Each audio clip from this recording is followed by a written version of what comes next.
Donald Trump held a rally in Cullman, Alabama last night, and for the most part, it was a pretty typical Trump rally. A lot of crazy lies from Donald Trump, but pretty standard for him.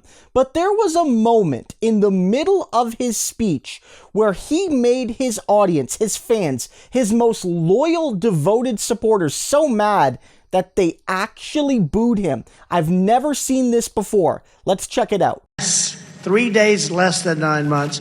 And it's great. And you know what? I believe totally in your freedoms. I do. You got to do what you have to do. But I recommend take the vaccines. I did it. It's good. Take the vaccines. But no, that's okay. That's all right. You got your freedoms.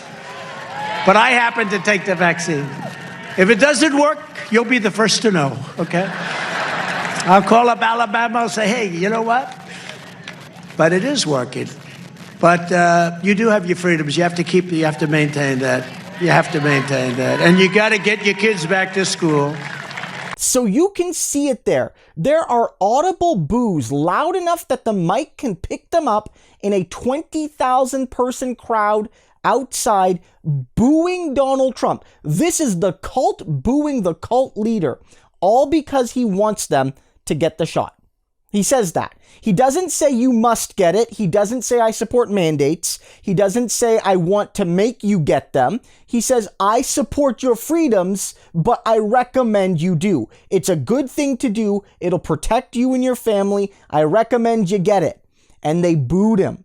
They booed him, folks. Not the whole crowd. But what you will hear is that while some people booed him, they went almost wholly silent otherwise. When he said, I respect your freedoms, which is a code for I don't support you getting the shot, the crowd was applauding. Look at the people behind him. Multiple people started applauding enthusiastically when he said that. But as soon as he said, but I recommend you get it, those people either stopped clapping or severely slowed down their clapping. And that's a sample size for the audience. This really shows what I talked about a day or two ago, which is that Donald Trump is growing afraid of his base, and also he's losing control of his base, because in many ways, Donald Trump, created this Frankenstein monster. The ideas that led to Trumpism were always there, the hateful ideology. Trump didn't create the conditions of Trumpism, but Trump did sort of create this movement. And now that he realizes they've gone too far and he's trying to maybe reel them in, trying to say you should get this life-saving medicine that, is free and will absolutely protect you and your loved ones, they're going at him, right? Because Donald Trump at the beginning of this sort of played along and didn't mention it and didn't allow his supporters to get the accurate information. And right-wing media connected to Trump, OAN, Newsmax, Fox News, other sources on social media have all been pushing this anti-science direction. And so now it's bigger than Trump. It's even bigger than Trump at a Trump rally.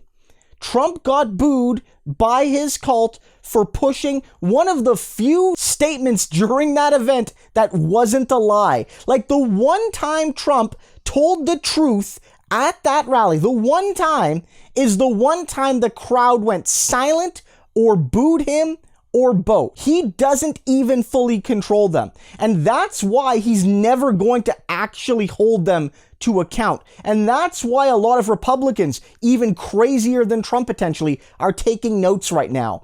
Because whether they want to challenge Trump in 2024 or whether they want to be his successor if he doesn't run again, what they're learning is that the Trump base is ready for even more unhinged conspiracy. And if Trump won't give it to them, somebody else will. Don't feel bad for Donald Trump, though. He created this monster, and if this monster ultimately kills him, it'll be justly deserved.